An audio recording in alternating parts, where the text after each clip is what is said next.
Okay students, आज हम CUET का जनरल इंग्लिश का सिलेबस डिस्कस करने वाले हैं क्योंकि आपके अपकमिंग एग्जाम्स में सीयूईटी बहुत इंपॉर्टेंट रोल प्ले करने वाला है। ये कॉमन यूनिवर्सिटी एग्जाम होता है, कॉमन यूनिवर्सिटी टेस्ट होता है जिनमें जनरल क्वेश्चंस आते हैं। ठीक है, जनरल सब्जेक्ट आपसे पूछे जाते हैं, तो उसी का इंग्लिश का सिलेबस आज हम कवर करेंगे।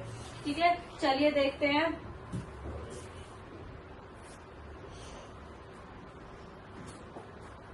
जी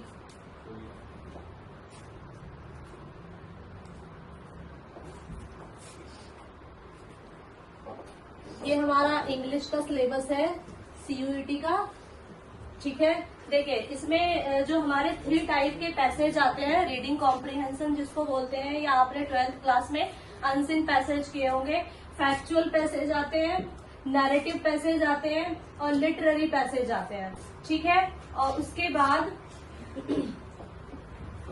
बाद हमारा वर्बल एबिलिटी आ जाता है। वर्बल एबिलिटी में बेसिकली आपको पढ़ना होता है how to use English language and how to understand और कॉम्प्रीहेंड इंग्लिश लैंग्वेज। ठीक है, उसके बाद चूज द करेक्ट वर्ड आता है। आपको कोई भी मीनिंग दे दिया जाएगा, कोई भी वर्ड दे दिया जाएगा जिसकी आपको करेक्ट स्पेलिंग, जिसको एरर डिटेक्शन भी बोलते हैं या स्पेलिंग एरर भी बोलते हैं, वो आपको आएगा। ठीक है, उसके बाद rearranging the parts. Rearranging the parts बहुत इजी वाला टॉपिक होता है। बस आपको जम्बल्ड में पार्ट्स दे दिए जाते हैं सेंटेंसेस के, और आपको क्या करना होगा, आपको उनको रीअरेंज करना होगा।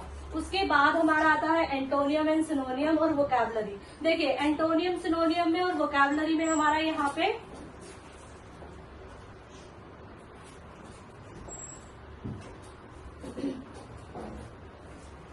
एंटोनियम सिनोनियम आते हैं, और वोकैब में क्या क्या आता है।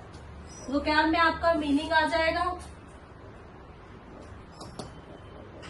स्पेलिंग एरर आ जाएगा।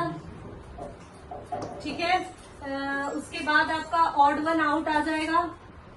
कोई भी ऑड करके पूछ लेंगे, 4ABC करके आपको दे देंगे और आपको फाइंड आउट करना होगा कि किस तरह से हमारा A, B, C और D करके। ठीक है, और हमें ऑप्शन सेलेक्ट करने होंगे कि इनमें से ऑड कौन सा है, या पेयर में दे देते हैं ऐसे, फिर हमें नेक्स्ट वाला ऑप्शन सेलेक्ट करना होता है। ठीक है, उसके बाद आगे बढ़ते हैं। देखिए सिलेबस आपको बहुत छोटा सा दिया हुआ है, बट छोटा सा सिलेबस नहीं है, इसमें पूरी होल सोल ग्रामर आपकी कवर हो जाती है। इसमें टेंसेस आ जाते हैं, नरेशन आ जाता है, एक्टिव पैसिव आ जाते हैं, प्रेपोजिशन आ जाते हैं, पार्ट ऑफ स्पीच, एडजेक्टिव बहुत ज्यादा पूछे जाते हैं, प्रेपोजिशंस बहुत ज्यादा पूछे जाते हैं, और आपके आर्टिकल्स बहुत ज्यादा आते हैं, डिटर्मिनर्स भी आपको कवर करने होते हैं। बेसिकली आपका जो फंक्शनल ग्रामर है, जो अंडरस्टैंडिंग वाला ग्रामर है, यूसेज जिसको बोलते हैं, आपका ग्रामर यूसेज काफी अच्छा होना चाहिए।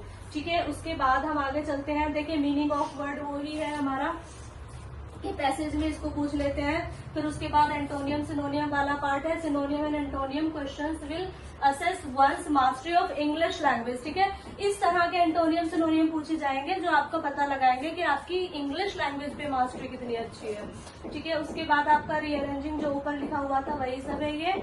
और फिर आगे आते हैं हम एग्जाम पैटर्न की बात करें। देखिए एग्जाम पैटर्न की अगर बात करें तो हमारे 50 क्वेश्चंस आते हैं, और 50 में से हमें 40 करने होते हैं, और टोटल हमारा कितने ड्यूरेशन होता है, 45 मिनट्स में हमें करना होता है। ओके, और नेगेटिव मार्किंग होती है 1 मार्क्स की।